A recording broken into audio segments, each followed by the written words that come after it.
I saw this hack on TikTok. Guys, I am going through something. Later ko na lang isi-share. I am taking my personal advice. I am documenting my own journey sa personal account ko. But even if I'm not feeling up for it, I still wanna show up because I have kumares na kagaya ni Maring Shirl na nag-aabang sa 364-day challenge natin. By the way, hi, my name is Mary. I post easy-to-follow daily tasks that you can do to start your freelancing journey. Kung gusto nyo na mag-start mag-work from home or if you wanna just test the waters, if mag-fit ba kayo as a virtual assistant, then this video is for you. We have what we call this 364-day challenge na sinusundan ni Maring Shirl at ng iba pa nating kumaris at mga ERPs para makapag-start na silang freelancing. 364-day challenge is posted here, on my Instagram here. I also post it on my feed, so follow nyo ako dyan. Pag-click nyo yung link, nandun siya, 364-day challenge. This is supposedly task number 34, part 2, but let's make it task number 35 na. For today,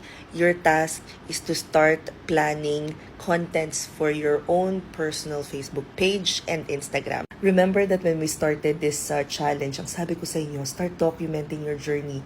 Mag-video kayo ng sarili nyo. Pwedeng-pwede nyo nang i-download yung contents na yon. To download TikTok videos without yung branding na nalabas dito sa side or kung saan man dyan, download a TikTok video without all the watermark. First, go to your feed. Pick nyo yung video na gusto nyo kunin, tapos click nyo itong tatlong button na to. We'll open this, click nyo lang, copy link.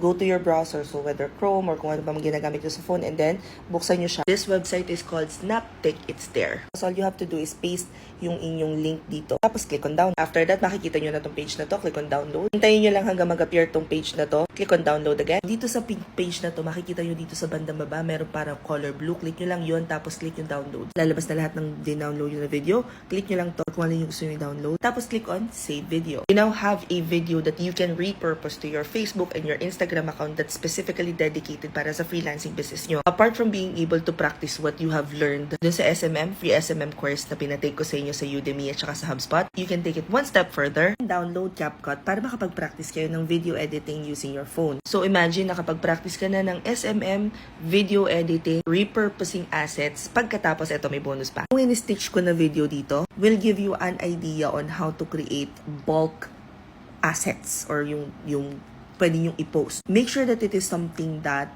you resonate with. It is something that you can explain even if you will be using ChatGPT. Medyo lumilevel up na yung mga tasks natin ha. Marami na kayong kailangan gawin. Anay, again, the goal for today is to be able to create assets or creatives na pwede ninyong i-post sa Facebook page ninyo at sa Instagram page ninyo. Again, don't forget to document your journey. Tag me. Tapos use the hashtag freelancer na me this 2023. Comment any questions you guys have about working from home. Follow for more work from home